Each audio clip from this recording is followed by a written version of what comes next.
how to get rid of bad habits and addictions. If you're the kind of person who buys his meals, who is addicted to drugs, who's addicted to self-harming behaviors and habits, who has a judgmental mindset, judging other people and gossiping, who has a habit of wasting his or her time on social media, or who has any other types of habits which is negative and detrimental to our health and emotional and overall well-being, and then watch this video.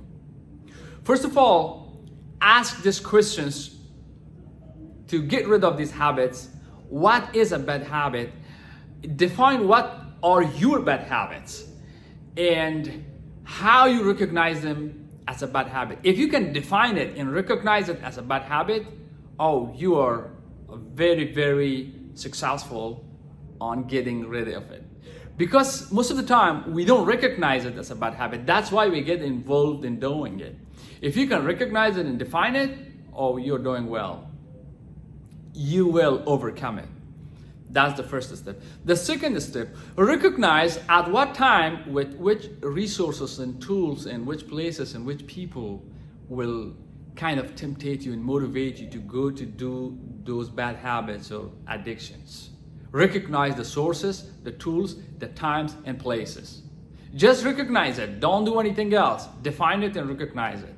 Third step, when you recognize them, make a promise to yourself that you will not just avoid them at all, you will reduce them. If you smoke a lot, 10 times a day you smoke cigarettes, make a promise to yourself that you will smoke only 5 times a day. If you are kind of person who eats a lot and is overweight and is fat and suffering from that point, make sure if you eat 5 times a day, make a promise, you'll eat 2 times a day. If you're eating 3 times a day, make a promise that you will eat 2 times a day. Just reduce it. Just make a promise that you will run 5 minutes every day, that you will go to the gym for 20 minutes only. Make a promise and stick with it. One of the ways that you recognize somebody's loyalty, how loyal they are to themselves, how committed they are to themselves. If you are not loyal and committed to themselves, you cannot be loyal and committed to other people. That's how it's done and recognized. Make a promise and stick with it. I'm not telling you make a big promise that then you cannot do it and you feel you're defeated and it's not working. Make small promises, because our brain, our mind works in a way which if a big promise is given, it's not believing it.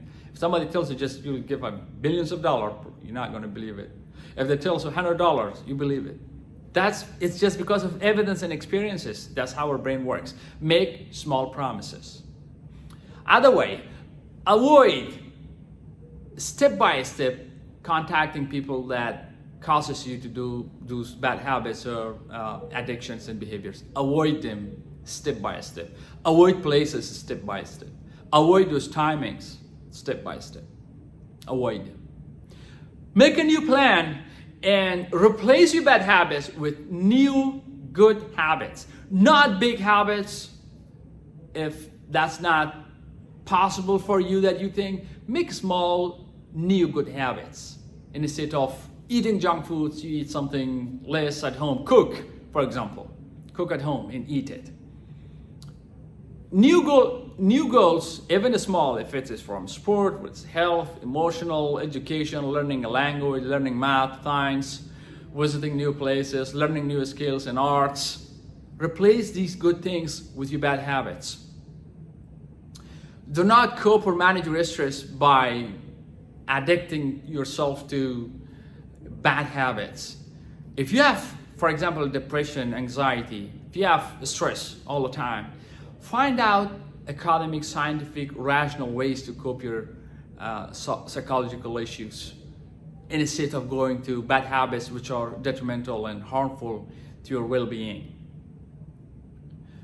Consult with expertise, and if you think you cannot do it yourself, though I'm telling you, it's all going to be self-help. You don't need anybody else. If you make a promise yourself, you make a promise and you stick with it, you're going to overcome it and you're going to do it. But still, if you think you can consult with other people and those who are expertise in that area and they know something, they may help you out.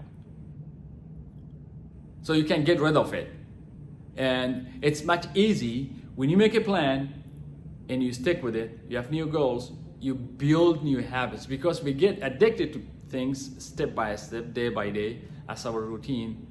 We also can get rid of them step by step by little changes every day.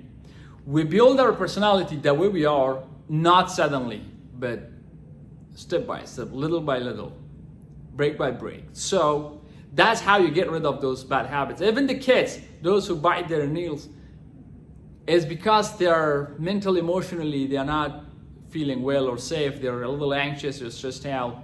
So that's why they do it. There are other reasons as well. The kind of discovery is also about thinking about things, but it's mostly because of coping stress and worries and concerns. Hopefully get rid of any bad habit that you have. If it is eating, oversleeping, going to bed late at night, pornographies, or any other bad habits which you think if it's wasting your time on social media, not doing the homeworks, and procrastination, you will get rid of them. If you make a new plan, you put new goals and replace your bad habits with good habits, and you stick with it, you get consultations, and you're going to get rid of them for sure.